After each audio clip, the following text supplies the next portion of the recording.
what? Oh, oh, oh. Well, I had, And so I went to the car and called. why didn't they come and? I do that. Down. Yeah, he's all baby. I told him, I said, you should have been talking to your guy all along. He's the one holding. Well, yeah. It's included, I They're guess. part of my dad's church. Take it.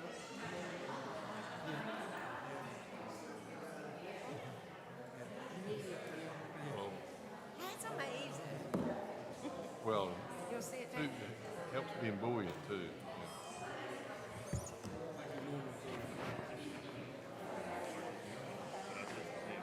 Well, sure. I just go down the list. Didn't want you to say, all right, we're going to get started. No. like to say it And was- I'm after the board.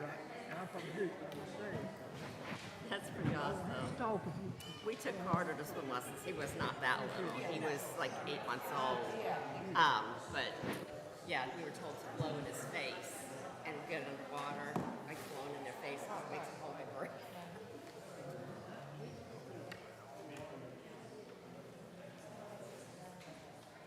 She's like a movie. Yeah. Oh, we're ever doing that.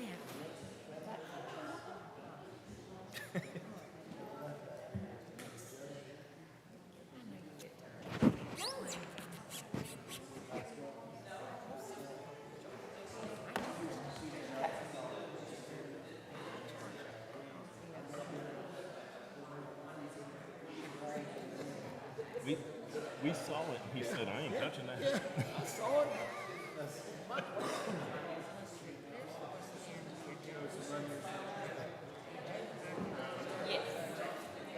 Yeah. Wait till I see it. Yeah. Haven't touched the screen.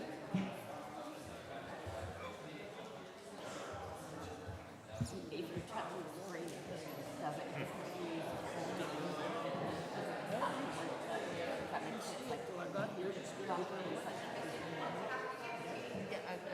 Another assignment. Another or somebody, another.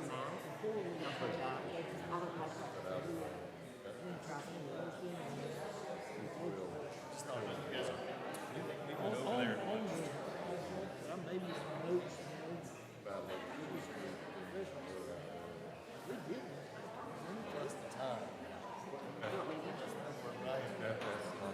I went over there, Dave was there, there was some lieutenants, Creighton and Jacksonville.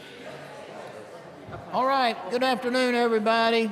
I know you are having fun. I know you're really looking forward to this as much as you just love getting up here and talking about money. So we're here to listen to you this afternoon. We always say, if you like what you got, you don't have to say anything. So I'm going to turn it over to our county manager. This is his little game, his responsibility. It's called Zeb Holden's budget, the manager's budget.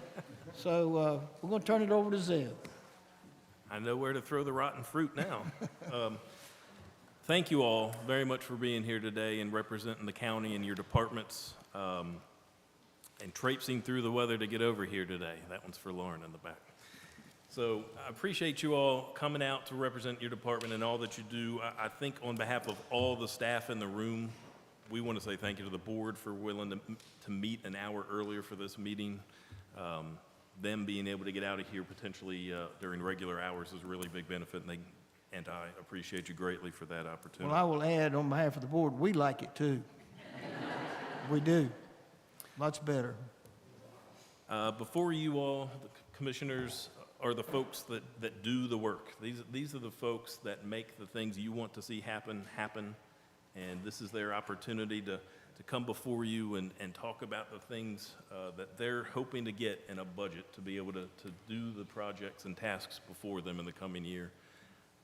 Obviously, as the managers, as the folks that are in charge of the dollars, the requests are always greater than, unfortunately, the money's in the purse. So there are things that we had to choose not to fund this year in the budget, and the departments that feel strongly about those things are going to make an opportunity to present their case and make sure that you understand and I understand the rationale for their requests. But more than anything, I want you to know that you have a group of folks out here that fully understand that they are stewards of the public purse. Very few, if any, requests have come across our desks that just don't fall in line with the job and the product that they're supposed to be putting out there. And I think that we're very fortunate and have a wonderful group of folks leading our departments, and I'm grateful that they're all here this evening. Okay. With that, batter up, Tax Department. And growth.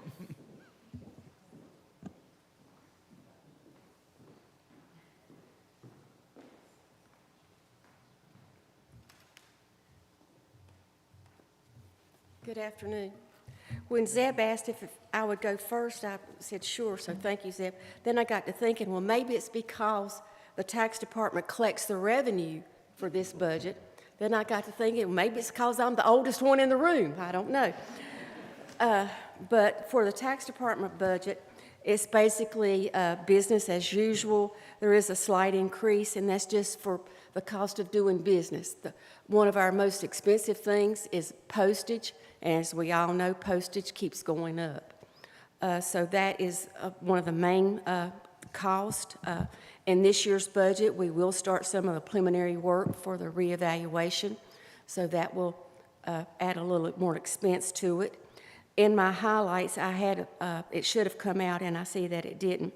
I had requested a part-time position, but I have since removed that. So as far as the tax department, it's business as usual. If you have any questions, I'll be glad to answer any part of it.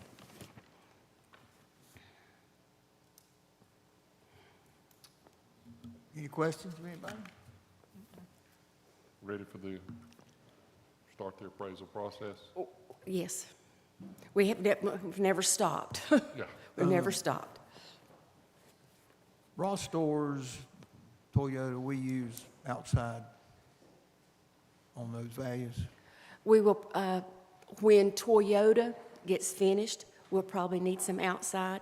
For Ross, maybe not as much, because for Ross, it's just a big building, but it's mainly distribution. So it's just going to be the size for Ross. Have y'all been collecting any data on Ross so far? No, we have not been to the Ross site yet, because there was no increase in value for 2025. They hadn't started, they had just barely started the land grading for 2025, so there'll be no increase for Ross for 2025, By just their land values. By January 26th, it ought There to will be, yes. significant. Yes, yes. All right. Any other questions? All right, thank you. Thank you, Deb. Social Services.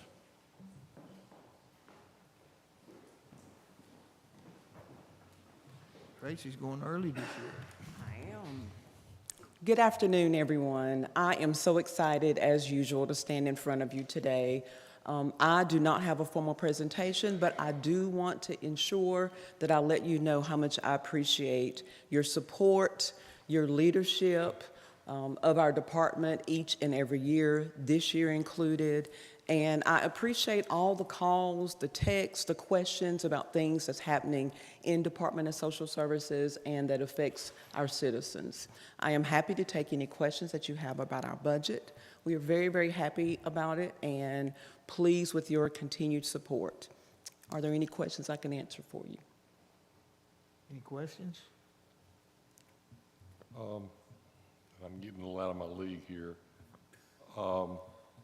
SNAP benefits, Yep. how are we looking at that pending legislation that may impact social services budget? And So can I be very honest when I answer that question? There is a lot of noise about a lot of things that would affect the citizens that we serve for both SNAP benefits and Medicaid benefits. And we are holding the line until we know for sure what needs to happen. When we find that out, we will certainly act. We hope that it's not going to be a negative effect, but you never know. We just have to be prepared to pivot when that decision is made. That would be pivoting probably to us. I don't think it'll play out in the Senate like it did in the House. I wish I had a crystal ball and I knew that, but I just can't plan for it. I just have to wait No. until a decision is made and then Just one of those things you gotta react. just be aware of, and, because it could potentially be good, could be bad, from a number of folks' standpoint and the workload. Would the ones most affected be those that just were added recently through Medicaid expansion? What I'm hearing for Medicaid expansion would be mostly the 10,000 or so newly eligible. I'm not sure what that unwinding would look like if it did happen, but there are far-reaching consequences to that happening, not just for the citizens, but for the county. We were given and are continuing to receive monies from the federal government, and I don't know how that'll play out. Again, y'all know me. I can't guess, but we'll have to be ready when that decision is made to act quickly. All right. Thank you, everybody. I know Mr. Ivan Bark is our representative on your board, and he's getting inducted into the process pretty quickly. Yes. Okay, rest of deeds.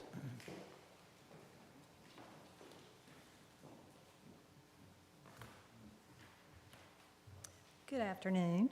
The budget for the Register of Deeds Office for 25-26 is holding expenditures at the 24-25 budget, and we are satisfied with the manager's proposed budget. Has anyone got any questions? Krista, how's all the development and houses affected your department and your budget? Well, it slowed down quite a bit, but revenues this year have been pretty good. As far as That's what I was really getting Yeah, at. it's going pretty good. Yeah.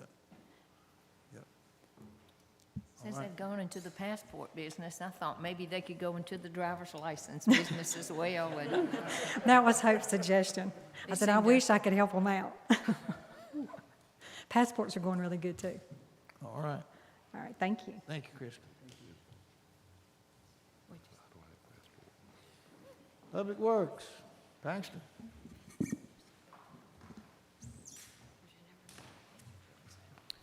Well, I will repeat what Krista said, and Public Works has not changed. If you have any questions, I'll be glad to answer them. Otherwise, I'm happy with what's been presented. All right. Any comments? Y'all got plenty of work to do. That's important. You got a lot on the plate, Paxton. A whole lot, but That's it good to hear. just got easier. The bill passed for the Office of State Budget. Those funds got moved, and it looks like the process is going to be a lot easier going forward. And according to Zeb, we're getting closer to getting our money from the state on our infrastructure project, so Yep.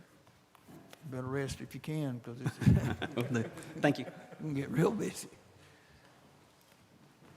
Public buildings, Robert?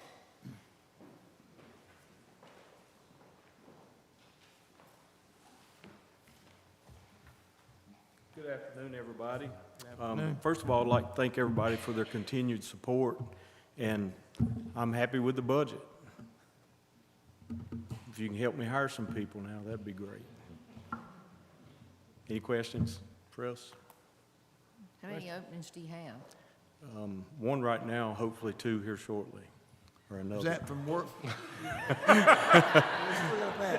Well, that one's in your hands. I thought you wanted to get rid of somebody. Well, yeah, but I can't do that.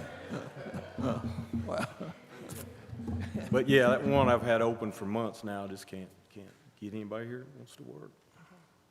Are you advertising? Oh, yeah.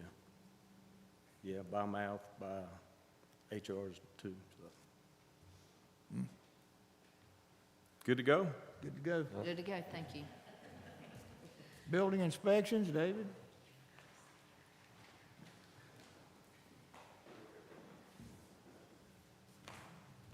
Good afternoon, Commissioners, Chairman. I'm happy with the proposed manager's budget. I did request a new position for this next budget year, and some additional funding for some software licensing that we have to have for our new Bluebeam system, which is our electronic plan review system, and also our AutoCAD system that helps us kind of prepare drawings and specifications when we send back and forth between the architects and engineers. I reached out to the municipalities. I've heard back from several of them on what their projections are for the next couple of years on proposed building projects. So I'll go over those just real quick. Archdale's proposed that maybe 360 or more homes will be built over the next 2 years. Trinity is about 250 to 300 single-family dwellings and 300 to 400 townhomes over the next 2 years. And I think these are already projects that's in the works. Yeah. Liberty has proposed 160 townhomes, 38 single-family dwellings. Randolph, we didn't hear back from. I think that Alliance Group that handles their zonings and stuff, it's hard to get information out of them. But we do have currently a set of around 400 apartments that Randolph is planning on building. We've already approved the plans, but we have not issued any permits for those projects yet. And Toyota is actually combining 3 structures. I think it's 806, 7, and 8 to make a 3.4 million square foot building. That's in the works with the engineers and architects now. And hopefully that's going to come down here in another year or so. It's going to probably be a year's planning on that, and then probably about 6 months to a year before we get permits issued on that. Of course, you've seen Ross going up. That's going to be that's an ongoing project for the next couple of years. So everything's going pretty well. If you have any questions, I'd be glad to answer. I know Randolph has a meeting Monday night, and they said there were 5 requests for rezoning with some projects that are in the works. Yeah, and we have a couple active subdivisions now in Randolph, maybe from 50 to 100 townhomes, duplexes, and single-family dwellings. And those have already been approved, and we're in the process of working on those. But I haven't heard of the new ones. Commissioner Haywood, these subdivisions take forever to come out of the ground. And so the numbers that I'm hearing are things that are already graded, infrastructure, utilities are in, they're already, they can project, they've approved a whole lot more units across the county than those numbers. Yeah, and I think once the infrastructure's in, especially through Liberty and the water and sewer and things like that, those ends of the county are going to break wide open. I know you've heard about the trouble Wolf Speed's in, so, that's going to flock more people to this area, which is a good thing. Yeah. You didn't mention Staley's numbers. Well, I don't know of any in Staley just yet, but, they fighting, resistance up there, so. They're met at the city limits. I just inspect and do that stuff. I'm being facetious. All right. All right, Good thank you. update. Thank you, David. Public health.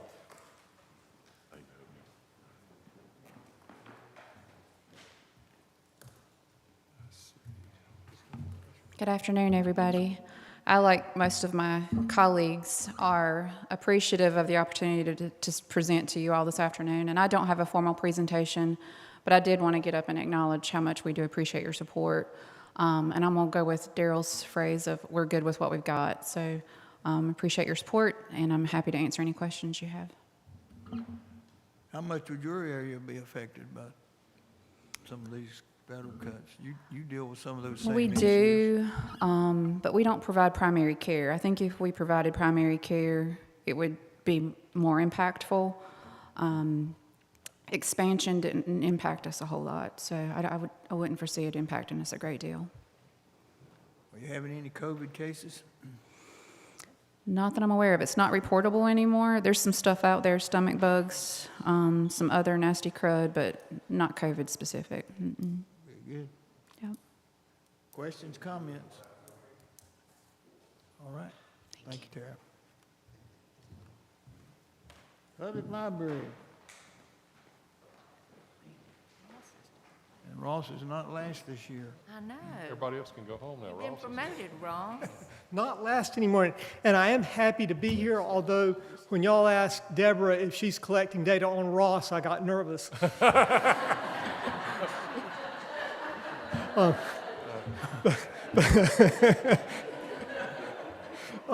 But we are very happy with our budget, and like the others, I want to say thank you for your continued support of the library, and not just on behalf of us and our staff, but on behalf of the people who use the library. I think they are very appreciative of the service, and I included in your packets, as usual, the highlights from our survey, our patron survey. We had 751 surveys returned this year, a record.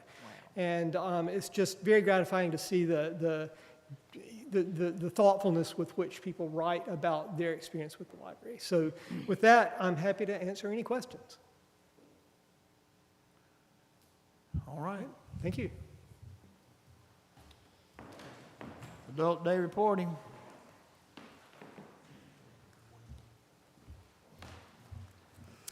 Good afternoon, Chairman Fry, members of the board, and County Manager Holden. We are pleased for the most part with our manager proposed budget. However, this year we are requesting an additional $3,600 be added to our training travel line item to cover professional development for our 2 counselors. This is required by the state of North Carolina, the North Carolina Addiction Specialist Professional Practice Board. One of those things is clinical supervision. This is to maintain that credential. Every 2 years, you are required to obtain 60 hours of continuing education, which is the other part of the $3,600.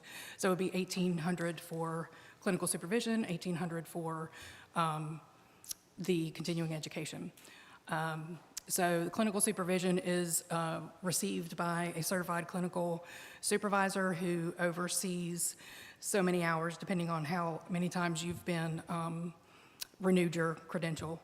And that person is responsible for giving guidance, staffing cases, kind of, if we staff a case with them, then they let us know, maybe you should do this, maybe you should do that, or you handled that well. At any rate, it is meant to provide us with the guidance needed to make sure that we are providing the services effectively and for the betterment of our clients. So all these years, we have been footing that bill ourselves, and because it is required for our credentials, we are asking that that be made part of our budget. Okay. Are there any questions? Are you saying that the expenditure covers the expenditure as you just explained? Is that in the budget, or?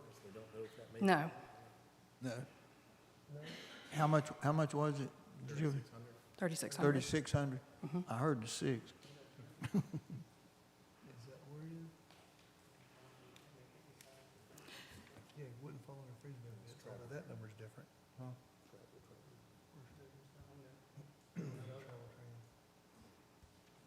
Will? Yeah, I'm looking it up. Their clinical supervision is mainly what we are footing the bill for ourselves. The continuing education, there are some monies in that line item for training for the entire staff, specific to continuing education for our credentials as the counselors is separate. So that's what we are asking for be added to the line item. Do you have anything left in your current budget? I don't think there's much right now for that. Because the clinical supervision, we pay out of our own pocket, so. You requested $4,800 total? for travel? You went from $1,200 to $4,800. Okay, yeah, that's what I was just looking at the 3,600, yeah. Your request was The what? The 40, is in there? Yeah. Right. Yeah, it was already 1,200, and then we're requesting 36, yeah. That's what, Okay, okay. Thank you. thank you. Corporate Extension.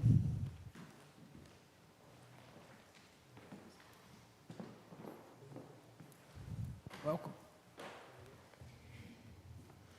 Like many before me, I'm very pleased with our budget as it's been presented, and it will definitely help us transition into the new Ag Center, help support our staff, and also our programming. So we are very thankful for the continued support. We're glad you decided to stay with us. Me too, me too. Very good. All right, does anybody have any questions? A lot of things coming your way. All right, Yeah, okay. Thank you so much. Thank you very much. enjoy your summer, it's coming. Elections?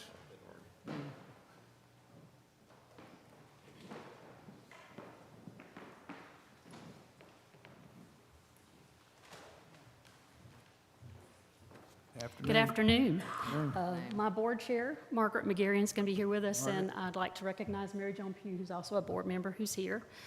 The Board of Elections, as always, is very appreciative of the support that you give us.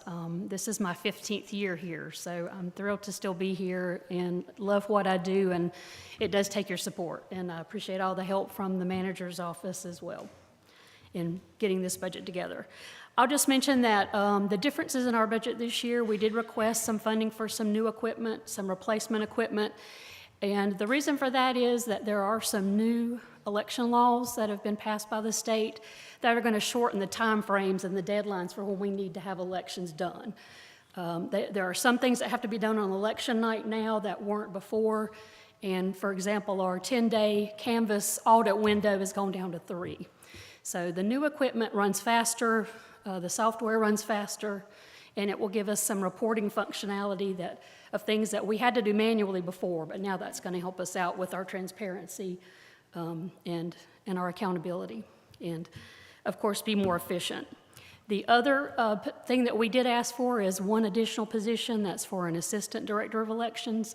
It's not in your budget, but we still ask for that, and that's because in addition to the equipment, it's going to take extra people to run it. If we could just hire temporary people to do more of the work, we would. In some cases, we can. But when it comes to some of our elections audit and provisionals and that type of thing, we do need people who are trained, that are on staff, that know how to do that work. And that's also going to provide us with some succession planning to have somebody in place. Do you want to say anything? Sure. Okay.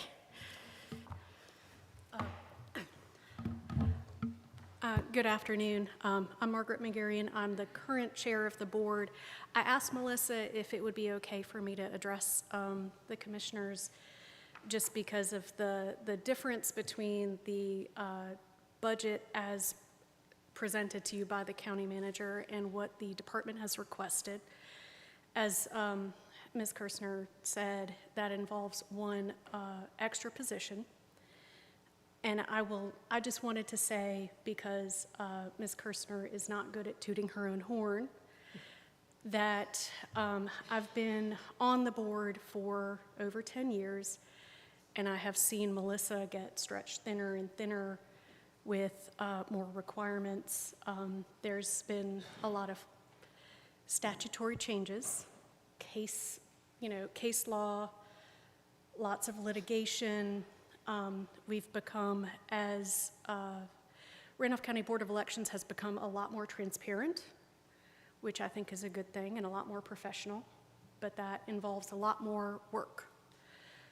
And I think that it's important that our director have somebody who can take on some of those day-to-day ministerial duties so that she can be freed up in order to make sure that our elections are accurate, that we can timely report the results, and that everybody in the county has some faith in the process. There's been a lot more scrutiny. So I just wanted to say, on behalf of myself, and I think that I speak, at least for some members of the board, that we feel that the new position is also going to be necessary, especially if we're going to have this new equipment, which will certainly be very effective. But I believe that the entire amount that was requested by the department is actually necessary. Thank you. Do you have any questions for me? Question? No, I would just like to say, as I understand it, like on election night, it was kind of like a perfect storm. We had new employees, we had a lot of flash drives because of the type of equipment we have that's dated. We had a whole lot of flash drives that had to, that had to be used. And then the ones with more capacity, the 450s, I think they were. Yes. Malfunctioned. And in addition to all of that, if I understood it correctly, ballots that had come in from the printer came in with stray marks on them, like from the printing company. And so those had to be handled, and if the machine kicked them out, they had to be hand done with two people there, a Democrat and a Republican, Most of that is very accurate. Duplicate. The printing issues came from our ballot on demand printer. We found out later. Okay. There was a setting that was put in when it was coded, and so, but essentially, yes, it's. Okay, so this Yeah. new printer will read just the boxes? It'll be more effective, you think? Oh, yeah. This larger one? Yeah. A larger, it's going to count ballots about 10 times faster than what we have. Okay, good. That'll be good for absentee ballots as well as if we have a recount. The biggest issue with the new equipment is, and what's going to help us the most, is during early voting. We have always been able to process, we don't count any votes until 7:30 on election night. We've always been able to process information and run a tabulator tape with the results and calculate those and have them ready to go at 7:30 to be able to upload those to the State Board of Elections as well as for the public to see. With the new law that was just passed, we are not able to process any of that until 7:30 itself. And so it took an hour to an hour and a half to run each of our flash drives because it takes a picture of every ballot. And all of that data takes a long time.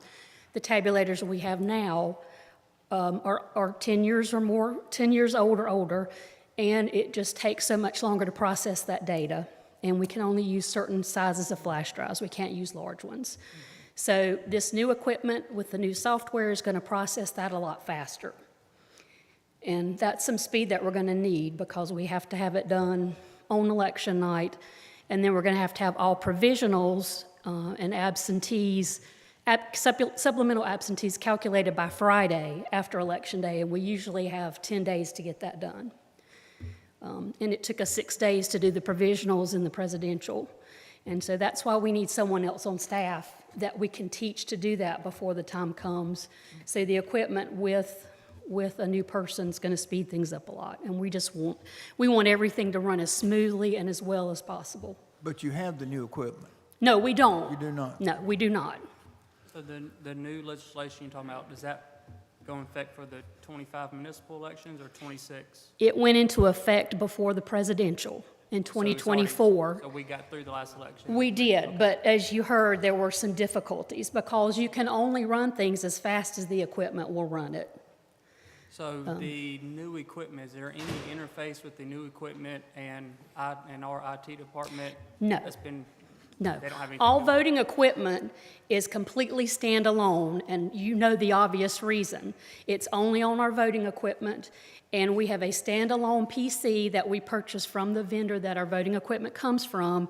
It sits in a locked corner near me and one of our other employees, and it's not connected to the internet or anything. The only time anything gets connected to the internet is on election night when we calculate all the results and then I upload them to the State Board of Elections website through our state software. So none of the voting equipment is ever connected to the internet or anything with the county system.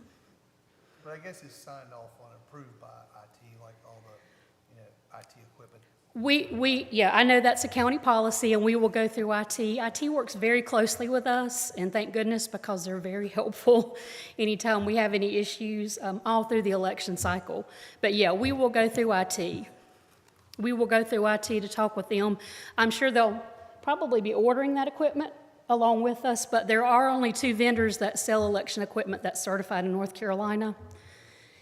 And we've viewed one, we're going to view another one next week by state policy. What's the cost of the equipment? If we get all replaced equipment and upgraded software, it's about $329,000. 320? $329 and some change. And that's in the proposed budget to do it all at once. Everything will be seamless if we have everything at one time. And so that's all the tabulators that we see when we walk in and vote earlier live. Yeah, it would be all the tabulators for Election Day, all the tabulators for early voting. We always buy a few extras just in case. And it would be replacing our 2 450s, one of which malfunctioned on election night, with one faster high-speed model. That's the cream of the crop. It's a 950. When would the new equipment be? Would it be for the municipal election or? The goal, we're following the process, which is to do the demos, and then our board will vote, and then we'll have to hold a simulated election where the public can come in and see us using the equipment. We're hoping to have all of that done if everything goes to plan, and then we would have the ability to use the new equipment in the municipal in November and maybe in October if there's a primary. It's always good to use new equipment and software in a smaller election. So that would kind of be of a test So the run. goal would be to have it and be able to run it first in a municipal, and then we'll be very comfortable for the primary, which we know is going to be a bigger election. Good information. Anything else? Other comments, Do you questions? have you talked to, what do you know about other counties that use the 950s? They love it. Okay, It's mostly larger counties. right, I would assume so. But we have grown from 83,000 to almost 100,000 since I've been here. And anyone who sat through our recounts last year can tell you it's a long process. And the 450s that were so wonderful, we purchased with HAVA, Help America Vote Act, and COVID grant funds were great, but not anything like this new one's going to be, and not as fast. It also reads part of the issue, and I know this is in the weeds, I'm sorry, part of the issue with ballots that come back folded like our absentees, the 450s have a hard time reading those folds. The 950 is set up to do it with no problem. So it's accuracy and then speed.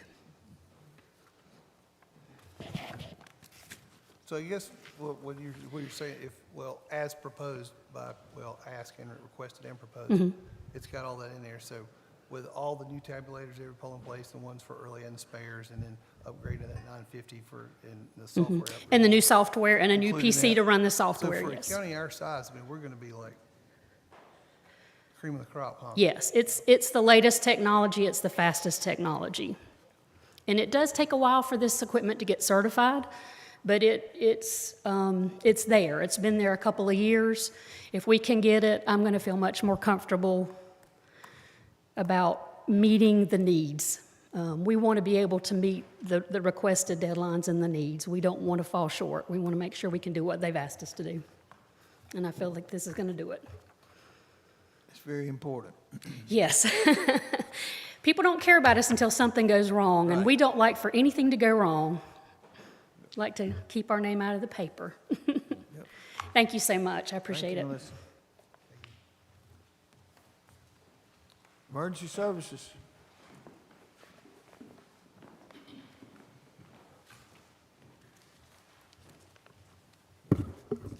Good evening, Commissioners. I want to echo County Manager Holden's comments earlier. We really thank you for your support, and I know a lot of requests come to you through this podium here that you have to consider, and it's not an easy choice, so thank you for what you do. For the most part, I think the county manager budget for us addresses a lot of our priority needs. The one thing I want to talk to you today is the biggest concern that I have for our department, and the one that keeps me up at night, and that is the status of the staffing of our 911 center. Is what? The staffing of our 911 center. So I've made a presentation for you to try to, to show that on paper. I feel like for the last 6 to 9 months, we have been in a constant cycle of being 1 or 2 staff members away from really being in trouble. This first graph that I've got up here shows the 4 shifts that of our 911 center, and we're allocated 9 positions. If we could ever get 9 people per shift, we would be in good shape. We just can't seem to get there. We've been trying for 5 years hard to do that. On your slide here, you can see that the staff position, the staffing title, and if it's a gray bar, that indicates that the person, that's the title of the person. The number to the left is the years of experience that they have in our 911 center. If it's an orange bar, that's a new employee in training. They may be able to do some functions of the 911 center, but they cannot work all the way around the room. That means they may not be able to work the fire and EMS console or a law enforcement console. So, they're valuable to us because we're training them, hoping to get them to a fully certified position, but we struggle with it. You'll notice that 3 of our shifts do not even have 3 years of average experience in Randolph County, and that's very concerning to me. When I started in 911 back in 2006, we had multiple people that had been here 20, 25 years. When something bad happened, they knew how to react. We don't have that experience anymore. I also highlighted each box with a red outline. That's the first 6 people on a shift. We need 6 people at a minimum to, somebody's going to get hurt, I'm afraid. It takes that, when you have a bad wreck on the interstate or, a big call that comes in, it takes all of those people to answer those calls and be able to process that as quickly as possible. You'll notice that 3 of our 4 shifts do not even have the minimum number of people to function, and that's if everybody's there, if nobody's on vacation or nobody calls in sick. So that's very concerning. Otherwise, 3 out of the 4 shifts, we are relying on part-time staff. We've even trained a few EMS employees that come in and work overtime to answer the radio, or office staff is going into the 911 center to work. I'm 4th string. Like, I'm not good at that job anymore, and I've worked 2 shifts in the last 7 days just to meet the minimum number that we try not to let get below 6. So that's very concerning. You see that we have about 7 vacancies currently. You would think by looking at this, we'll just get these 9 people in training and get them completed, and we'll be in good shape. But that's one of the problems that we have is I'll show you on the next slide here. This is a little bit busy, but this is a timeline graph. Each hash mark is 1 year over the last 5 years. The horizontal lines indicate a staff member that we hired, and the length of the line corresponds to the time of employment with us. So I turned in this presentation on Monday, and it's already outdated. We've actually lost another employee since I've submitted this graph. But you can see over the last 5 years, in a department that's got 36 shift employees allocated for it, we hover around 28 to 30 employees. That includes people in training. We've hired 44 people in the last 5 years, and we're only left with 22 have already left us. So we've got a 50% turnover rate in the 911 center. That's extremely concerning to me. I tried to put a dollar figure on that. I went through and ran some reports. In the last 5 years, we've spent $134,000, more than that, on salary and benefits. That doesn't include uniforms and stuff like that. $134,000 on staff that never was released from training. They came in, they got a paycheck to start the training. For whatever reason, they didn't finish. So that's money that we have just thrown away on turnover. The cost of turnover is extremely high. Why do we have the turnover? We've been beating our heads against walls for the last 5 years to try to figure that out. I think we have some ideas. For one, it's a stressful job. That's the nature of it. We can't do anything about that. What compounds the stress is working short. When these people, we've got 9 positions allocated, they're working with 6, some days. After midnight, we're working with 5. The call volume and working short makes the job even more stressful than it should be. I think that's one reason for the turnover. The next is the hours that they work. About 2 years ago, we had to limit the number of vacation days that a staff took. We cut it back to 3 days per month. With the way the shift works, they can still sometimes take a week off if they ask off on their short week, but just 3 days a month is all they can take off. On top of that, we had to put into place a mandatory on-call schedule. So each month, each employee on top of their regular schedule has to give us 3 days that they are available, so that if somebody calls out sick on that day and we consider it a critical shortage, we're below the number 6 that we have determined, then they're on call to come in to work. So most days they're coming in to work that on-call schedule. So to try to put that graphically, I put a graph here. Your average employee on the left-hand side of the screen works 2,080 hours a year. That's Monday through Friday, 8 to 5. The middle graph, if an employee come in and they work every Saturday for a year, so 6 days a week, 8 to 5, they would work just under 2,500 hours in a year. Our employee on the right is working about 2,600 hours a year, 500 hours more than an average employee. So it's a stressful job. It's more stressful because they're short.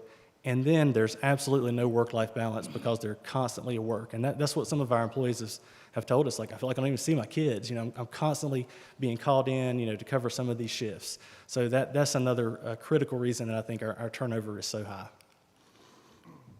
One more reason, we called around to every 911 center that surrounds us in the last week. So these are current numbers. This is the pay. We have really fallen behind telecommunicator pay with the surrounding counties. We only pay more than Montgomery County, and that's just by 21 cents per hour, starting pay. Every other county is $2 to $6 higher than our 911 center. And you can even, it may not show up well, but I included some of the municipal 911 centers like High Point and Archdale. Archdale is our secondary 911 center. We take the original 911 call, and then we transfer it to Archdale if it needs an Archdale police response. They pay more than we do for our starting telecommunicator pay. You can see High Point is certainly the outlier there. We've lost staff to High Point over the years, and they actually told us they have a 10% incentive above that pay right now to try to fill their seats, and they're still working to do that. So, stressful job. They're working more hours than they should, and the pay has fallen behind our surrounding counties. People don't get into emergency services to get rich, but they want to help people. So, my concern is if a Randolph County citizen comes to us and says, I want a job, I want to work in a 911 center, I want to be able to help. I don't want to see the blood, I don't want to see the car wrecks, but I can answer the phone. They can drive 30 minutes in any direction to another 911 center and make dollars more per hour. So that's a concern of ours. I've had meetings with county manager, assistant county managers. We're at the point, I think, that we're going to have to do something. There are 2 companies that we have found very similar to the travel nursing concept, is travel dispatchers. You can see on the graph here, with salary and benefits, we pay a telecommunicator about $36 an hour. That includes their insurance, their retirement benefits, and stuff like that. We have talked with a company. They will send a telecommunicator in. It's an experienced telecommunicator. They know how to answer a 911 call. But we could bring them in for a contract period. But you can see with the company one there that I mentioned, the county has to pay to rent them a car so they can get back and forth to work. We've got to rent them a house to stay in. We've got to pay a lot of their expenses, a meal per diem per day. That averages out with one of the quotes that we got to be about $55 an hour. The problem that we see with that company is they send a new person in about every 2 to 3 weeks. So I think it would help us a little bit, but it would also be a burden on our staff because as a new person rotated in every couple of weeks, we got to teach them the Randolph County way. What the fire departments do, who to send for rescue. There's a lot of nuances in each 911 center, so we would kind of be burdened with. We would have the phone answered, but we would have to really train them every couple of weeks when a new person come in. Company 2 on the side over there is we checked with them on like a 6-month contract, and they will send an employee for the entire 6-month stay. It's like a deployment for them. So I think that would be better if we had to do something like that, because we would train them one time, they would stay for 6 months. But you can see that the cost of that is more than double what we're paying a Randolph County employee to do that. But I think we have kind of gotten so far in a hole that we're going to have to do something like this if we're going to get out of this hole.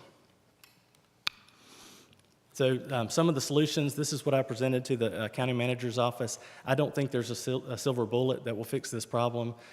If there is, I haven't found it. I think there are a couple different things that we can start doing to kind of change the trajectory of the problem that we have, the staffing problem. Number one, I think we have to be competitive with our surrounding counties as far as pay. We did request a training manager position that was included in the budget. The issue with that at the moment is, where am I going to pull them from? You can see 3 out of the 4 shifts don't even have enough people to run the shift. So if I pull a training, if it's promote somebody to a training position, then I'm going to make another shift short.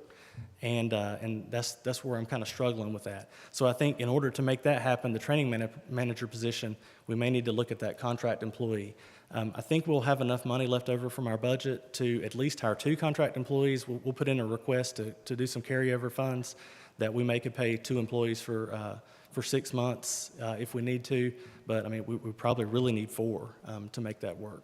So that's what I wanted to talk to you about. I wanted to show you that problem that we have, was really causing the most concern for me. And it's not just me. We're on our 3rd 911 division director in the last 3 years. And the last 2 have left because the stress of trying to keep that room staffed appropriately.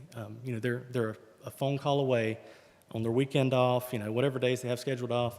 The phone rings, somebody's called in sick, something has happened, and they're on their day off, they're turning around and working a shift, with 2 hours notice.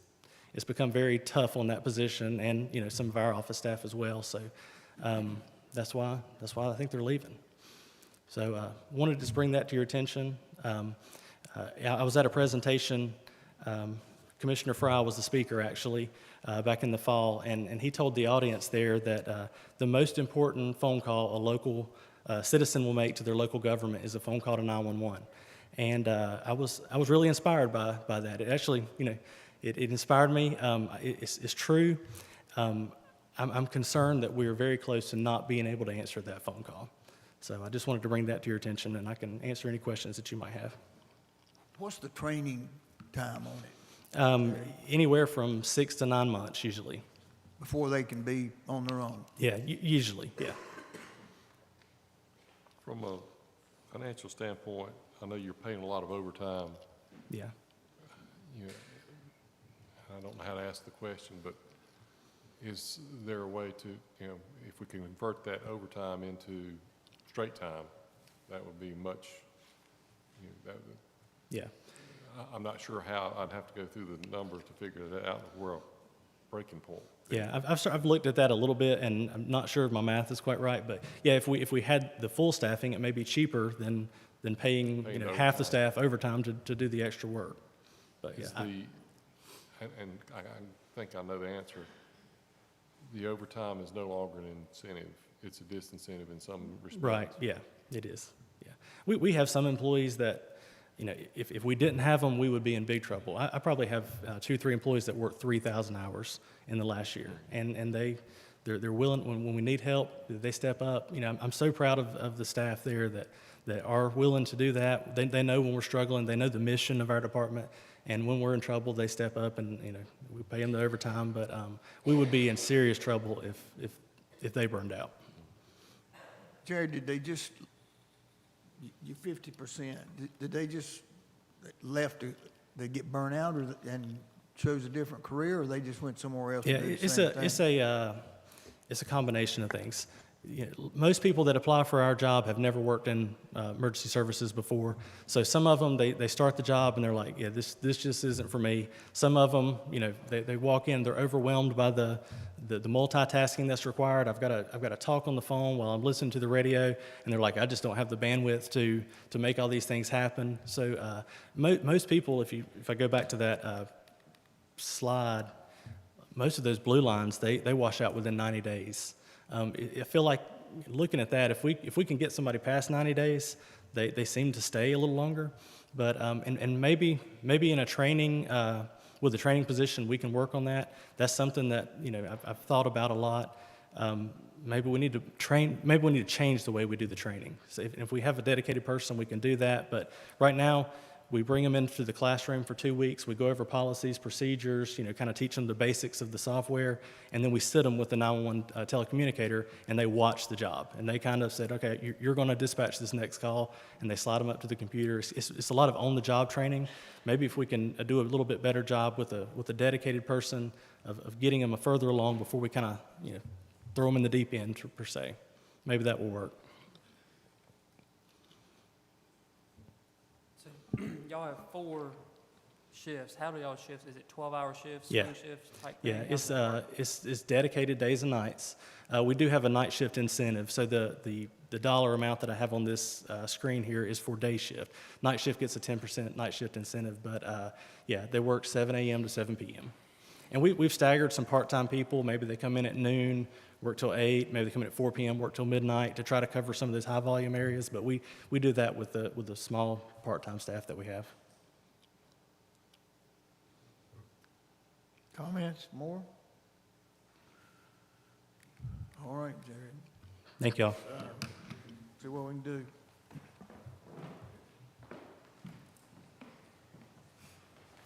Planning and zoning. Kim, how are you? Good. Good afternoon. I just wanted to let you guys know that we are happy with the budget as it's been presented.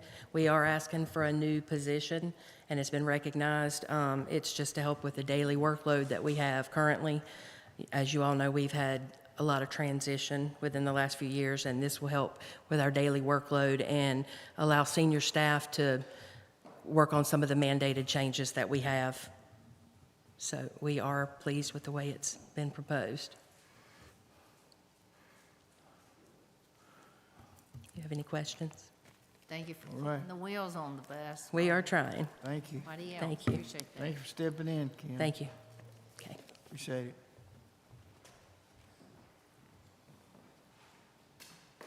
Soil and water.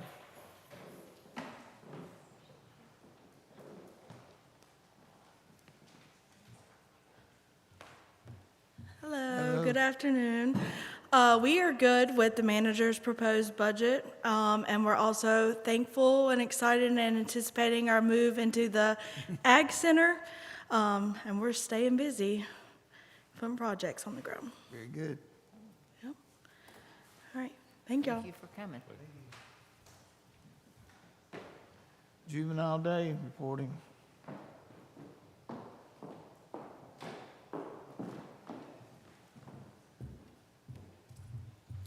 Good afternoon, everyone. Juvenile Day reporting is happy with the proposed budget by the county manager, and I just want to echo what all of my colleagues had said, and thank you for supporting us and for inspiring us and for having the trust in our agency to work with our most vulnerable population.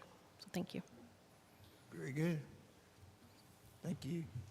Thank you, Pam. IT, RJ.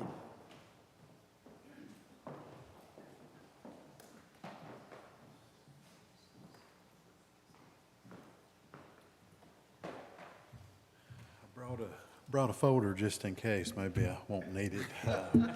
Good to see you all. I just want to share with you my appreciation for this board. Over the last few years, you've been very supportive with our technology needs. We had several necessary and very purposeful things that we've done. Very proud of that, and I'm pleased with the manager's proposed budget. There was a couple things I highlighted in there. And I'll mention that to the board because it was kind of an unusual situation. We've used, for our GIS, we've used Ezra, which is a company on the West Coast. And it's used by most government, SLTTs. Still privately held. They began in 1969. We were the 135th customer, I think, in 1984 or 85. Yeah. And they're in the thousands and thousands now. They have gone to a new model, and I don't want to speculate their corporate structure, but they've built their framework a little differently, and they've went up on us. We were in the 70s, and we're going to be around the 130s. So, and we don't have a choice. So I've checked with some neighboring counties that use that same tier of product, which is a small government model, and they got the exact same quotes. So that's one of the increases. We're also adding a module to our public safety system that I think will help the county and law enforcement to track our sex offender population, which has grown, I think, around the 300s. So that's been sort of a manual process, and this is going to add a lot of good features for managing that population. I've also asked for another FTE, another position. I expect that to be a mid-year hire for the Ag Center. I want to see it get up, see it operational, see what the needs are. My team, I got such a great team of folks in the IT department, and we always pull together and we get the job done. So we want to see that up, operational, see how it plays in Randolph County, and then, go forward and hire that position or not. I feel like we will. I'm fairly certain we will absolutely need that, which is why it's included. But that's all I have. I appreciate you all. Is there any questions? No, as far as Ag Center, I know, appreciate the help on websites and those kinds of things and all the technical issues that are going into putting together a IT infrastructure over there. So it's not just like, it looks seamless when you walk in, but there's a lot of work behind it, as always on a lot of things, especially seems like on IT. Yeah, it grows every year. We've got doors. I feel like we'll get sprinklers and automated blinds at some point. I don't know what we'll get, but in this technical world and the way that landscape's going, it's an increasing thing, yes. So I have to ask a question. Did you put a test email in there yesterday? With the commissioners? Tell her, So to answer your Haywood, I knew better. I thought, I haven't used this. No. So I deleted it, but I thought, I wonder if RJ put that in there to test us. a round of applause for Commissioner Haywood.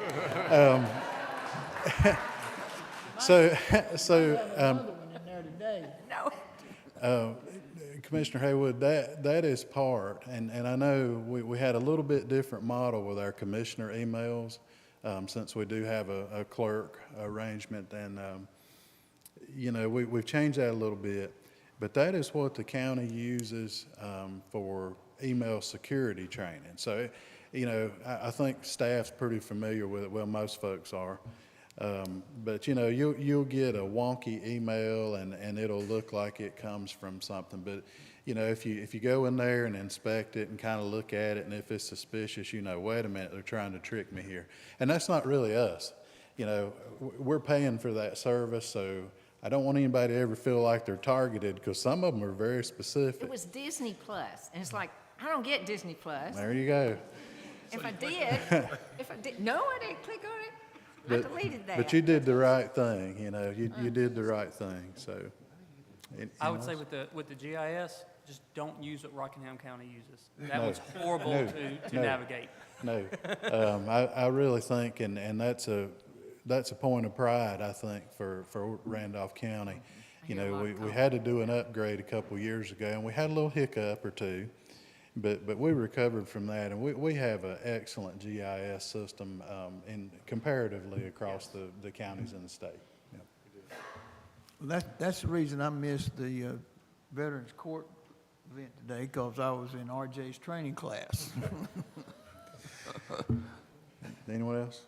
Your fault, Good? RJ. Yes, my fault. Blame it on the IT guy. Thank you all. Thank you, RJ. Animal Services.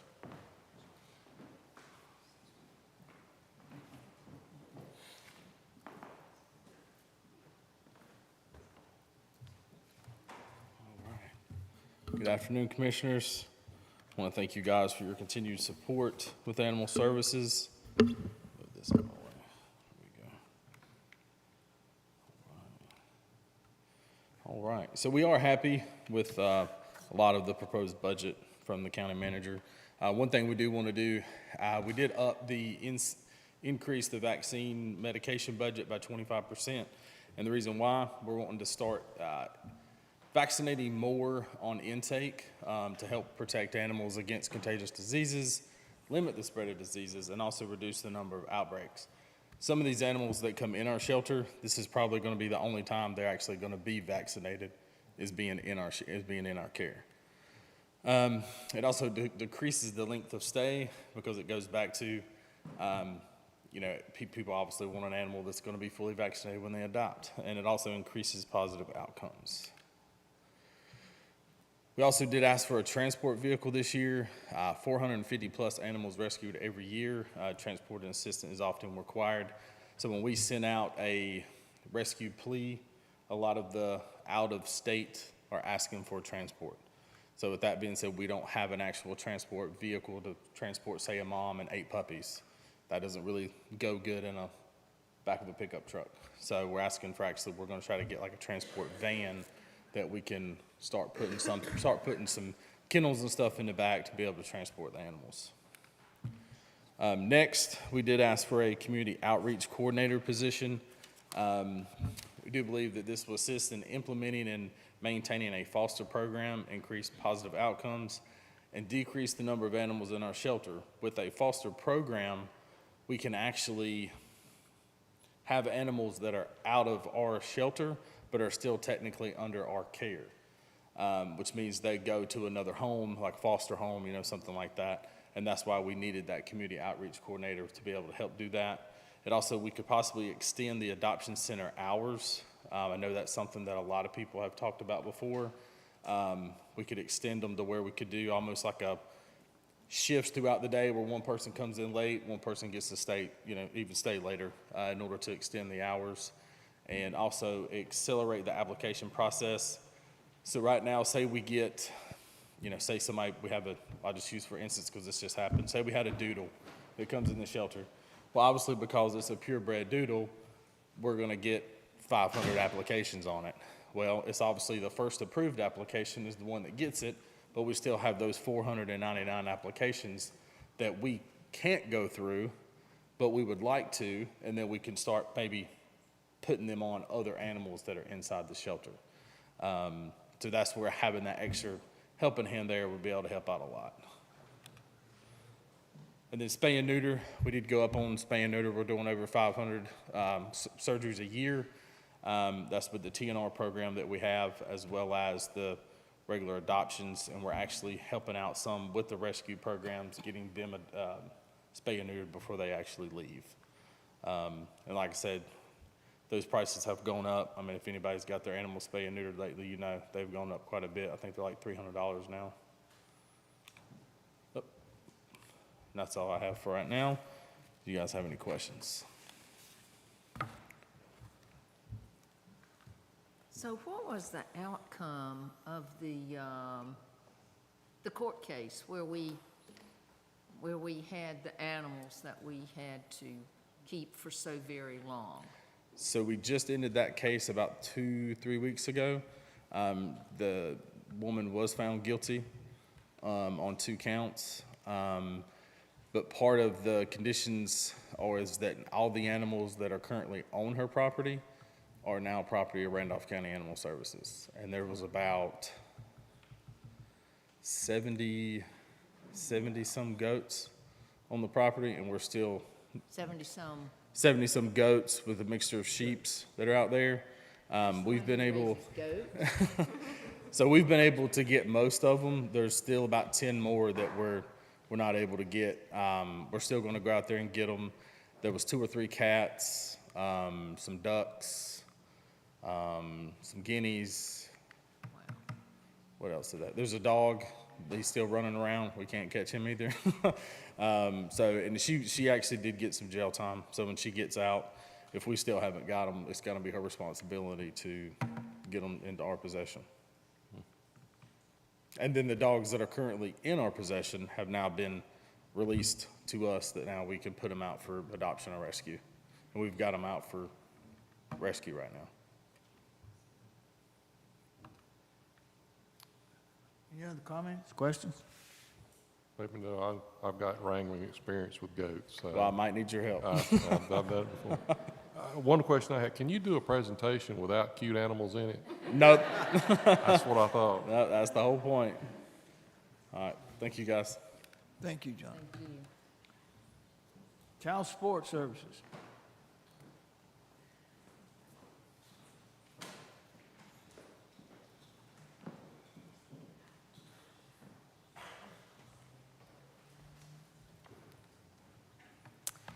Good evening, Commissioners and County Managers. I'm Quintana Chambers. This is my first presentation to the board. I came to Child Support in September of last year. I just want to say that the Child Support Services is happy with the proposed budget from the County Manager's Office. I'm open to any questions you may have. How's business? Business is booming. I will say on another note, our year end is at the end of June. We are meeting all of our goals in child support. We are just shy of 1% of collection on arrears, and we'll have all of our goals met for child support. Wow. So we're doing great. Excellent. Thank you. Any other questions? Thank you. Thank you. Ag Center.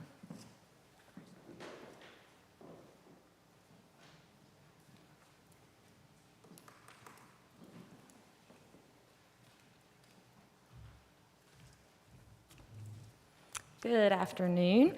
I have met most of you, but not all of you. So for those that I haven't met, I'm Taylor Wright. I'm the Agricultural Center Coordinator, and I'm really excited to be here today. As a brand new department, of course, this is all new, so there's a lot of firsts for a lot of people inside of this room and outside of this room, but it's a really exciting time for Randolph County right now. First and foremost, I would like to extend our sincere thank you to the board and to county management for all of their support and investment for the Agricultural Center. And that being said, we are fully supportive of the proposed budget and request no changes, and I am happy to answer any questions. When we will. The number one question, fall of 2025. We're saying the whole season. That way we have a nice 3 month. That covers a lot of area. That covers a lot of time. Yes, exactly. Well, we're all anxious to get it occupied. Me too. I'm excited. Yes. It's going to be great. Yes, very good. Okay. All right. All right. Thank you. Thank you. Thank you. Sheriff's Office.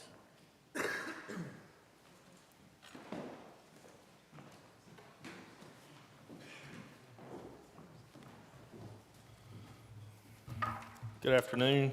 Afternoon. Good afternoon.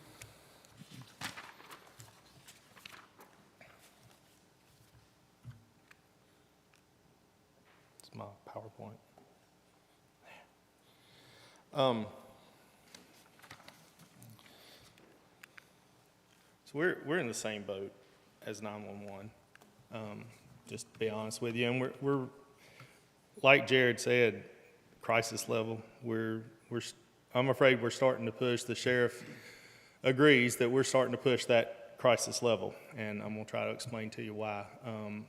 We've lost many members unexpectedly, and a lot of it has to do with our salaries and incentives. They're leaving to go to agencies within this county, Randleman, Ashboro, and then we've lost our fair share to Siler City as well. These numbers fluctuate daily, but when I made this, we were 19 short, and 13 of those were on patrol. I know you've seen a lot of this, so I'm going to go through it. But in last 12 months, we've lost 39 employees. That's actually probably a little higher now. And during those exit interviews, a lot of them had cited the higher salaries and better incentives as why they're leaving. And we're losing members with over 10, but a lot of what we're seeing is in that 5 to 10, 7 to 10 range. And some of those are supervisors from both patrol and detention. Just to give you an idea of what we're competing with, Archdale PD, their base salaries around $54,755. If you lateral transfer in, meaning you have experience from another agency, you can earn up to 3% or 11% on top of that. They have holiday pays. They offer incentives for FTO, and then they have a longevity incentive of up to 6% based on their years of service. I've spoken to their chief. This year, they're asking for an additional 3%, or what's being proposed is additional 3% for all their sworn personnel, and approximately an 8% for all their non-sworn staff, which is their telecommunicators and civilian staff. The reason for that is apparently they didn't get quite as much of an increase as the sworn staff got in the past year, so they're trying to make up for that. Asheboro PD, one big thing they have that we keep hearing is if you work there 15 years, your insurance is paid in full when you retire. That's been a draw for a lot of employees. They also have a large amount of incentives. The physical fitness, $1,200 a year. Second language they offer incentives for. Lateral transfers is based on experience, and I have some examples of what that looks like. They offer bonuses for their intermediate and advanced certificates, and then they offer educational incentives as well, and years of service pay. I spoke to their chief. They said they've done a pay study recently, and it shows that they're still 15% behind. He says he's not expecting that, and that their new county or city manager, he prefers a flat amount per employee. So in other words, every employee gets $5,000 or $6,000. They haven't seen what that number may look like for their upcoming budget. Randolph PD, they offer a sign-on bonus. Their starting pay is $52,900. If you have up to 10 years of service, you get up to 10% based on top of that $52,900, and then they start their longevity pay at 5 years, up to 30, and you can see the percentages there. They're proposed another 3% increase this year for their employees. Then they have the additional benefits. They get a 2% Christmas bonus every year that's paid in November, and they have incentives for their degrees and certificates as well. Siler City, who we've lost several officers to, they're at $52,098. They have up to 1% for 10 years, so an officer with 10 years can get a 10% on top of that 52. They have a sign-on bonus. They have bilingual incentives, and they have incentives for degrees. This year, they're proposed a 3.1% increase. So where are we at? We're at 46,531 starting. We can move laterals up, but it's maybe 6%. It depends on their increase, but it still doesn't compete with what these other agencies are getting. We're not getting laterals put in to come here generally. We don't have incentives for degrees. We don't have incentives for certificates. We don't have incentives for second languages. And at the time I made this, there was no incentive for years of service. Of course, that's in the proposed budget this year. So our highest loss comes from those with 10 plus years, or really 7 to 10, who can transfer, and they get 10 to 15% more. Here's some examples. We had a detective that had 10 years of experience. He was making $58,824 when he left here. He went to a new agency as a baseline patrol officer, making $60,000 a year. Of course, Randleman was the agency. He got a sign-on bonus. He gets holiday bonus, and then after 5 years, he'll get longevity. We had a detective with 3 years experience. He went to Siler City. He was making $56,034 here. He went to Siler City as a detective, making just over $60,000, plus he got an overtime and sign-on bonus. We had a corporal on patrol with 13 years of experience. His salary here was $67,812. He went to Asheboro PD. They started him as a patrol officer with no supervisory responsibilities, making $72,000 a year, plus a sign-on bonus and his incentives, and he gets his 15-year insurance. Like I said, with Asheboro PD, the biggest thing we're hearing with them is that insurance incentive. After 15 years, it's paid in full. But you can see our members with 7 to 10 years experience, they can go and make 7 to 10% more at another agency. So some challenges we're facing, obviously we're the largest law enforcement agency in the county. We're frequently called to assist other counties and agencies within this county due to the specialized services we offer, like the emergency response team, our forensics lab, our ICAC task force, our criminal apprehension team. Short staffing and patrol increases response times, and I have a story about that in just a minute. Putting additional strain on officers sends our officers to calls that they don't need to be handling by themselves. It sends them on calls by themselves because they just don't have their backup, or their backup is 20, 30 minutes away on the other side of the county. We used to have officers that worked overtime. When we put it out, we could get patrol officers to come and work overtime. They're burnt out. They won't do it anymore. Same reasons we're getting. I don't ever see my family. I'm missing my kid grow up. I work all the time. The stress, the burnout. So now, even offering overtime, we have trouble covering some of these patrol shifts. I've come out and worked a patrol shift on a weekend. I'm going to let Major D'Angelo talk about the detention center for just a second. So my time at the detention center has been short, but my journey here in Randolph County has spanned over 27 years. So I've had the experience to see what the detention center was like 27 years ago and how it operated. I've also had the experience I come from the captain of administration, so I did the hiring here on our recruitment and retention team there. And now being down at the jail, I've just seen how our institutional knowledge at the jail has just decreased. And so we have the average number of inmates there is 280 to 320 per day. We can house up to 422, but I just wanted to give you that number. We have 13 housing units. Then our booking and our master control.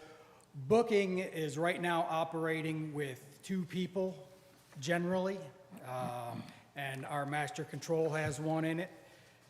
So we have a total of 72 positions that for the day, each shift has 18 per shift. So you have a lieutenant, a sergeant, and then your 16 people. Currently, we're 10 people short, and we actually have 2 more leaving soon. They've already put in their notice that they're leaving us. We only have 6 sworn officers right now down there to take care of certain things, like over the last 2 days, I think it is, we've had at least 2 more assaults, but we've had a total of 8 assaults, 8 to 10 assaults that have happened since August of 2024. So these shifts, they're working short, and this doesn't account at all for when we have people that are calling in for sick leave, or we have people out on training, or they're out on vacation. So each shift, I would say right now, they're operating with almost 1 person per cell, which is just not a safe environment. We had, yesterday, we had an assault happen with our maximum security pod, where, and I would invite you to come look at the video of it. It's frightening on how the inmate is out and he squares off to our officer, and they begin to tumble and roll around on the ground. And they're in there for, at least a minute by themselves before other officers are able to get in there to them to help. If you look at the detention officer turnover, 44 officers have left since January of 2024. That's a staggering number when you consider that we only have 72 positions there on shift. 7 of those have went to another facility to work.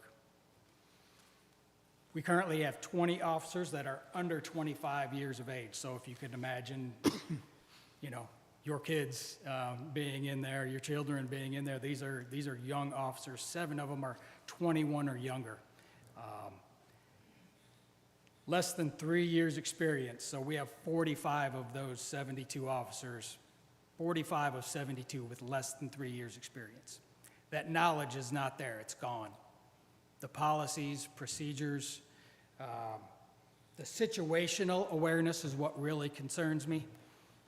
Me being in law enforcement for this long, I can understand when, I can see when somebody is balling their fist up or, you know, starting certain actions that we know there's going to be confrontation. A lot of these kids are coming in at this young age and they can't, they don't see a lot of those because they don't have the experience.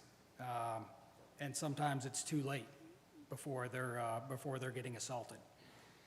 I just think the liability that we're facing there, especially in, you know, the detention center, is, you know, we're responsible for the safety and security of these people. And it's hard to do operating right now with the amount of turnover and the amount of experience that we're losing to people. Again, I would extend the invitation for you guys to come down. Walk into this so people. I would extend the invitation for you guys to come down and take a look at the videos of our officers being assaulted, and also just to come down and see, take a tour of the jail, spend some time with the officers. It is a difficult job, and they're young and they're by themselves right now with little experience. Thank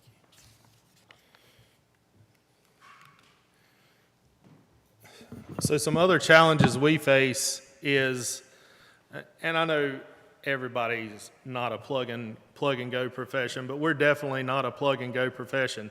If we lose an employee, it takes almost a year to replace that employee. And what I mean is the hiring timeline with the state requirements, you know, obviously the background checks, you're looking at 3 to 6 months to get somebody hired. There's a mandatory psychological we have to send them to now, state requirement that we have to, you know, they have to go through before we can hire them. And then if they have no experience, which is what we're getting, they have to go to the basic law enforcement training. That's 6 months. Then when they get out of basic law enforcement training, assuming they pass their state exam, now they're in field training for another minimum of 3 months. So you're at a year before you have an officer that's out on their own, ready to answer calls in the county. That's best case scenario. And we invest a lot of money in the people that we hire. That psychological cost us about $690 per applicant.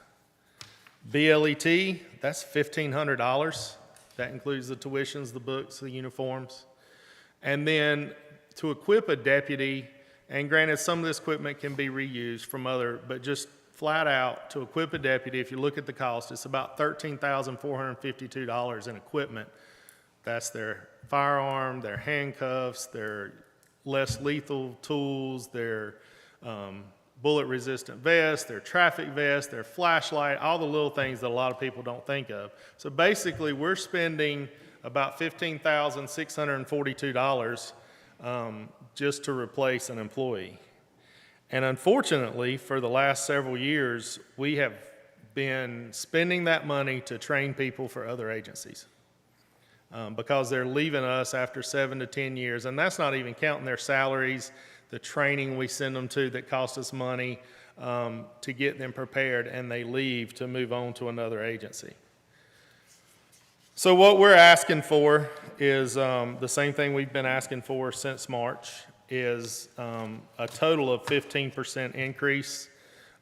We appreciate the 2% that's proposed in the budget, and then 3% COLA gets us to 5%, but we need that additional 10%.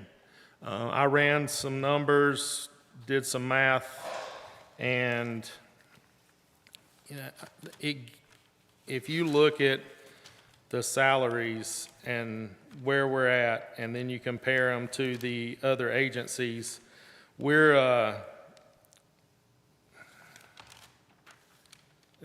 this is just going to catch us up. 15% is going to catch us up. It's not going to put us ahead of anybody. Our max pay for a patrol deputy, so that's step 18, is $58,249, and I included the 5% that's proposed in that. And it takes them 5 years to get there. They're at $58,000. A deputy with 10 years is, counting the proposed longevity, it comes out to about $58,831. A deputy with 10 years experience can go to Archdale and get about $62,000. They can go to Randleman and get about 59 plus those incentives that I talked about. They can go to Siler City, get about 59 plus those incentives that I talked about. And you saw what an officer with 10 years experience went to Ashburn making almost $72,000.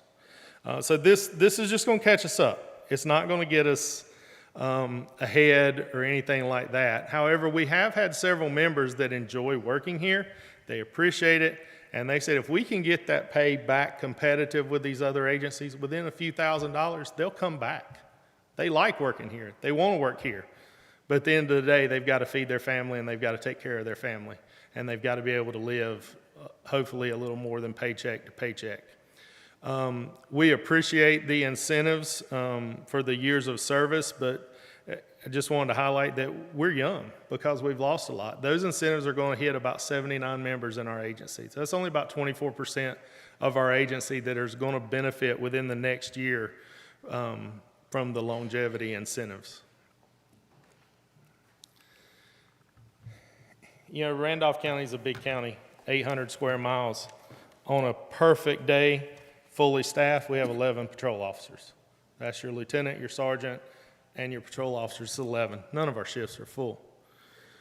There's many days we're running an 800 square mile county with 5 or 6 people on patrol. 5 or 6 people to answer the calls. Much like 911, we want somebody there to answer the radio when we call in and need help or need something. They need somebody to send when they get that call of somebody needing assistance. You know, we ask our officers to do a lot, and the citizens, when they call 911, they want to know somebody's coming. We had an incident in April. It was a Saturday, so it was just your standard patrol shift out there. They may have 7 or 8 people that day, but they had a lot of calls going on in the county, and they were being pulled in a lot of different directions. There was a call that came in the city, near Ramseur. It wasn't in the city of Ramseur, it was a Ramseur area. Domestic situation, family situation. An individual had lacerated his arm pretty significantly during that.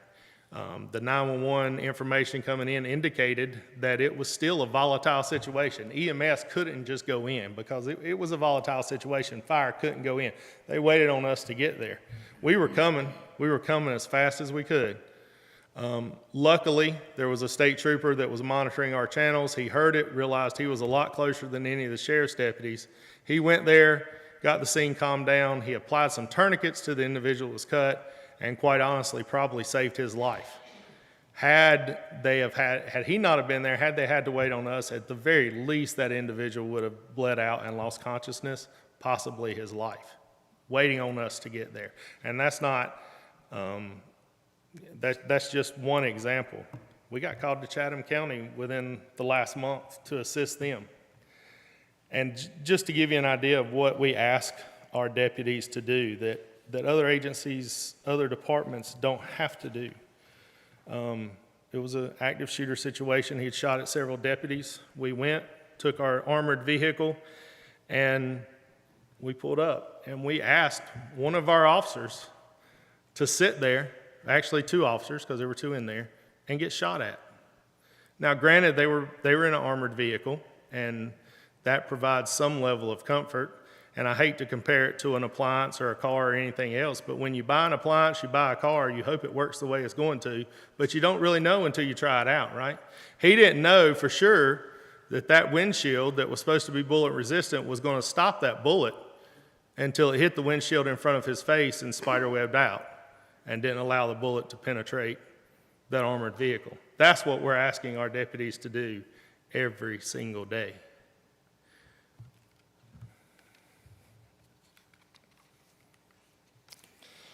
So again, I just say that's why we're asking for that 10% increase in addition to what's proposed. It's just to keep us competitive.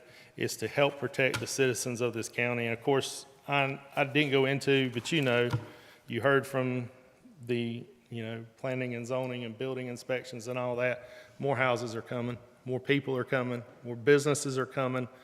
That's more 911 calls coming in. A large portion of those are going to be for law enforcement services.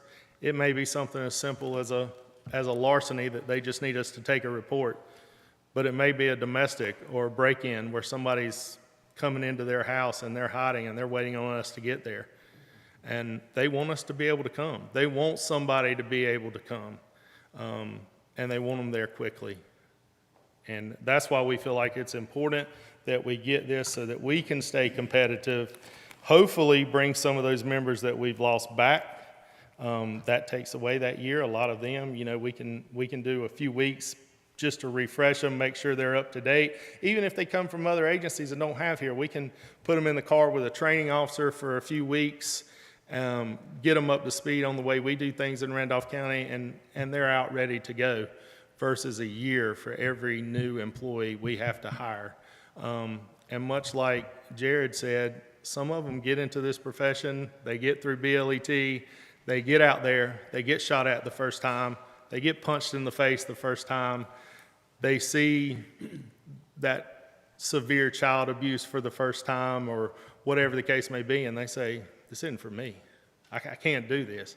Now we're right back at square one. Versus if we can get those deputies in here that have that experience, they already seen that. They know what to expect. We generally don't lose those people. I'll be happy to answer any questions you have. You got any more news? I'm sorry? You have any more good news? No, that's all I got. Other than the Bearcat did what it was supposed to that night. So. Compared to other sheriff department, other county, I know a lot of that was municipalities pay-wise. Where are we compared to other counties? We're not really, the detention center are there. That's where we're losing people to the other counties. On the sworn side, we're losing them to the municipalities, but I'm sure D'Angelo can speak to what the other detention centers in the counties are, while we're losing people there. Yeah, I think a lot of it is pay, going for pay. Right, yeah, but I'm just asking, do we know where we're at? I mean, are we starting about the same as other counties, as other sheriff's departments, or? Yeah, I don't have those numbers exactly, but we're still below some of those. We are comparative in some aspects to some of the counties, and we've tried to institute some changes, but a lot of them were leaving for permanent shifts, that we didn't offer because we were still on rotating shifts. We're trying to institute, I think, for the most part, we've got the permanent shifts instituted, but that's relatively new. But as far as detention, that's who we're losing to the other counties.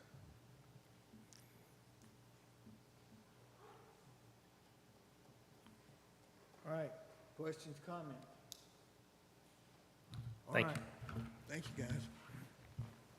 Veteran Services.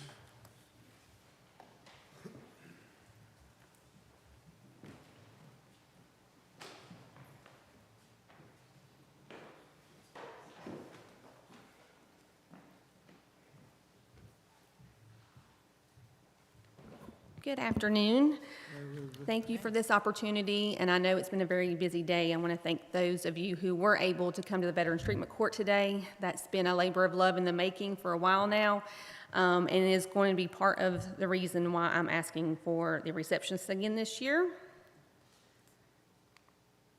Hold on. Here we go. So as you can see right here, our walk-in assistance has been increasing the past few years. This is not including the phone calls or the cases that we work on. This is veterans coming in. Some of them are appointments, but most of them are walking in needing assistance. And that's been a 103% increase from 2021 to 2024, because we have a growing demand where they trust us. This graph right here, I want to draw your attention to this one because this shows the increase in service-connected veterans here in Randolph County from 2012 through 2024. As illustrated here, you can see a steady and significant rise in the percentage of veterans receiving disability compensation with the VA. This does not include any other VA benefits that we help with. No health care, no VA pension, no survivor benefits, burial, nothing, just disability compensation. And you can see in there that in 2022, we did experience a slight drop in service-connected veteran numbers due to staffing transitions and the passing of several veterans, but I'm still proud that we were able to achieve a 10.2 increase in overall compensation that was still able to be delivered to these veterans. This right here kind of shows that with the team that we have and when we're fully staffed, we're capable of growing and expanding the services that they need. And right here is a big impact as well. This shows that when we try to get our veterans service connected, we don't just try to get them the bare minimum with the VA, we try to get them as much as possible. And so this is the growth from 2012 to 2024 with veterans receiving a 70% rating or higher. This doesn't include anything less than those percentages. And let me see. And I know one of the biggest questions we get asked is how many veterans we help from other counties. I had pulled the numbers, and it is less than 1%. All the numbers you're seeing on this chart is just Randolph County. So that means that over 99% of the veterans we serve are right here in our community. And then that just kind of gives an idea of how many veterans we have for the Vietnam era and the Gulf War post-era. So the request for full-time receptionists will also allow our accredited veteran service officers to focus solely on claims, appeals, and all other VA benefits and follow-ups, the technical work they're trained to do. By offloading these front desk responsibilities, we expect to increase claim processing speed and improve overall service quality, directly supporting our goal to help more veterans to obtain VA benefits. While we're grateful for the handicap accessible van, I want to emphasize that the receptionist position remains an essential unmet need. With the Veterans Treatment Court officially having its first session today, and while we're excited about the additional support we can offer our Justice on File veterans, it also brings a new layer of ongoing management responsibilities that will increase our team's already high caseload.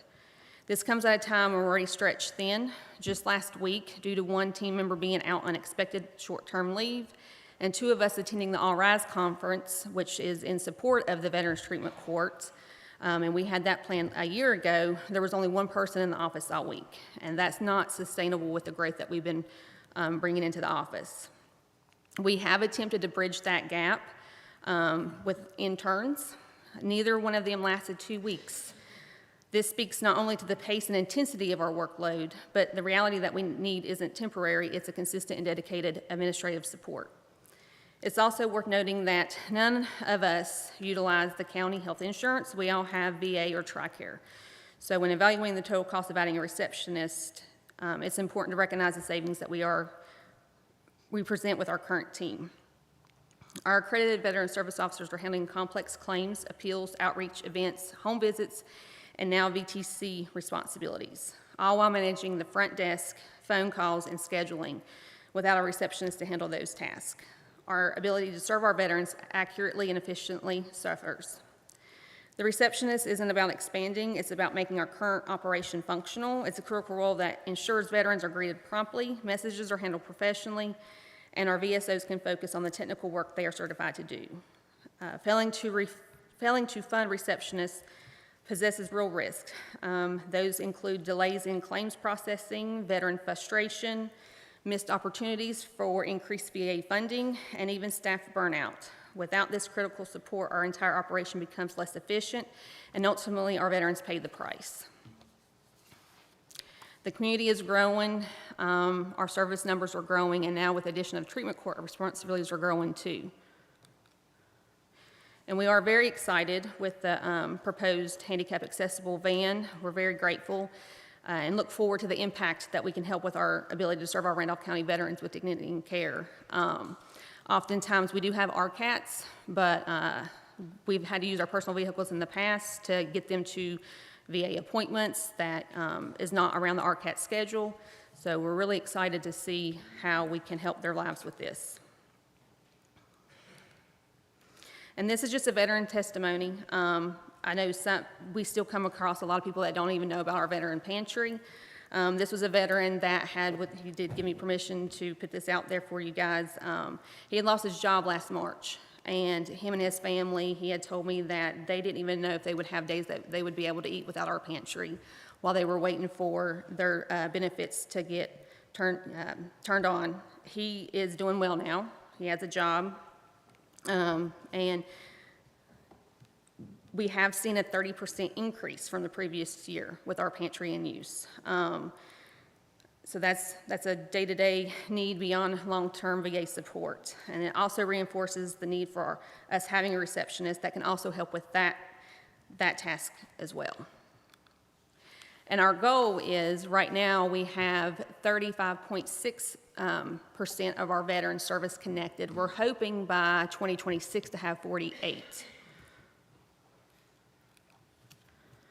So in conclusion, our team is doing more with less, and we've hit a tipping point. A receptionist is essential. The targeted investments will allow us to meet the increasing needs of our veteran population with greater efficiency, professionalism, and reach. And I thank you for your time and consideration. Are there any questions? I've had some comments about, which I think this goes along with the space there. Mm-hmm. A need for some more room too. Yeah. Mentioned that. Yeah. To folks. Yeah. The receptionist would have the front part, so she would have, or he would have their own space up there. But yeah, eventually we would be looking at that as well. But Zeb has been very helpful. He got me a building out there and maintenance, and so we've been able to help one homeless veteran already. And then we also store bigger medical equipment out there. The biggest misconception is a lot of people think veterans are all entitled to VA health care, and that's not the case. So we have some veterans that aren't even in VA health care and can't get help. So with our pantry in that building, that bridges that gap for those ones. Right. Anything else? Elizabeth, do you have any, with the increase in numbers of veterans being served, do you have any dollar amounts? So with the numbers that I pulled from that graph, that would range right at 60 million. That does not include our veterans that are getting pension or their survivor benefits, which is survivor pension or DIC. That doesn't include the burial benefits for burial reimbursement or health care. So that would be 60 million around just for the disability compensation. That number of veterans, okay. And 99% of those veterans are in our county. On the slides, that's all Randolph County. Okay. Mm-hmm. So they bring their Yeah. $60 million to Randolph Yes. County. Yep, just Randolph County, yep. I was fortunate enough to come across this website that I was able to find through our Winston-Salem Regional Office that gave me this information. Very good. Are we helping a lot of veterans with substance abuse? Mm-hmm. Unfortunately, yes. Okay. Yeah. Most of the time, if you have a veteran that has substance use or mental health, they usually coincide. Not all the time, but most of the time. And that's where the treatment court will come into play. That's going to be a big help for those ones. Okay. Anything else? Thank you, Elizabeth. Thank Good you. job. Human Resources, Jill. Oh, Jill's not here today. Susan's coming today.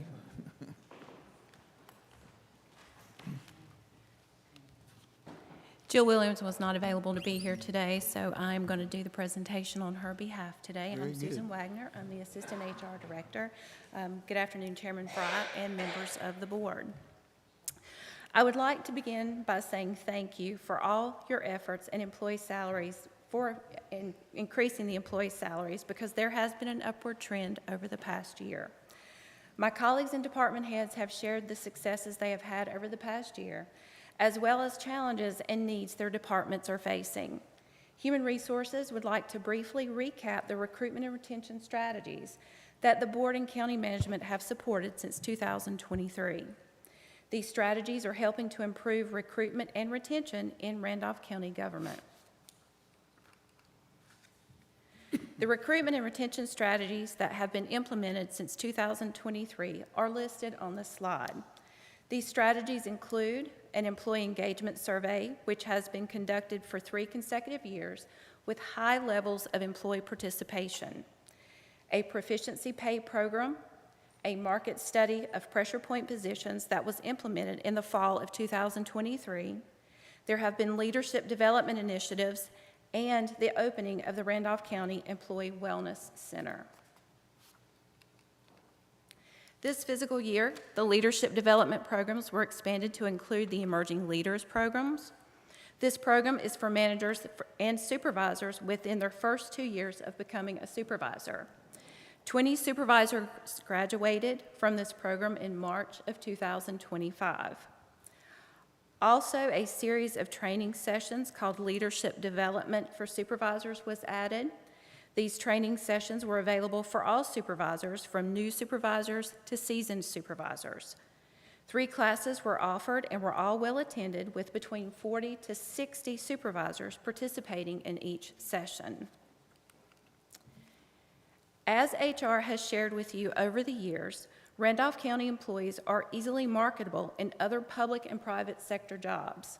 Approximately 86% of the budget positions here at the county require some level of advanced education, certification, and specialized pre-employment work experience.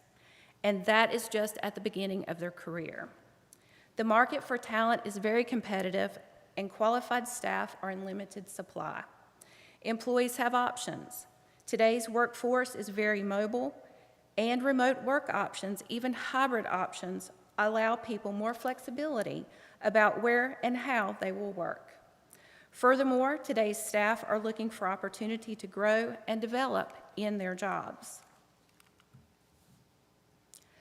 As we look to create the right mix of initiatives to support and recognize our employee workforce, HR likes to provide you with contribution information about our 401k program offered through Empower.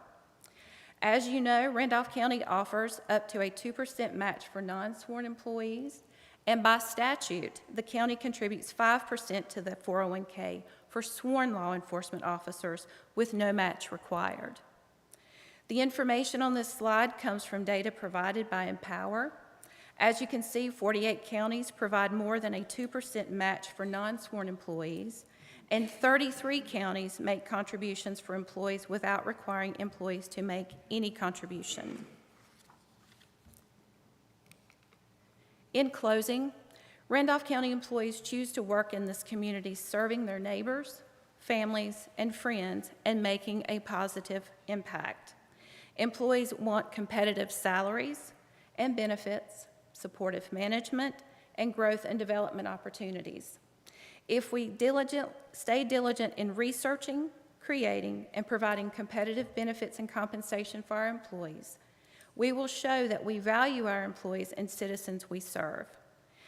Again, thank you for your support of employees and the initiatives to recruit and retain a qualified workforce here with Randolph County government. I'd be happy to take any questions. Question? Good, Susan. Thank you. Thank you. Administration, Will. Thank you, Mr. Chairman. I was able to add a few things to the administration budget this year. I feel fortunate I got them by the budget officer. I understand he's a hard case. First of all, the county manager had requested $25,000 for strategic planning. I'm not sure what he plans for that, but I believe he needed those funds to update our 2016 strategic plan. The only change in our personnel was upgrade of a part-time position in HR to full-time, so we can get some more hours there. And the usual changes in professional fees, like for the audit. We also have all the workers' comp, liability, and property insurance and finance, and that went up 6%.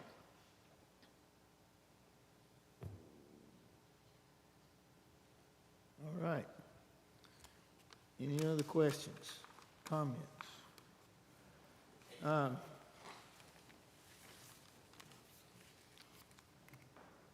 We have used every dollar that's available to this county to bring this budget to what's proposed today.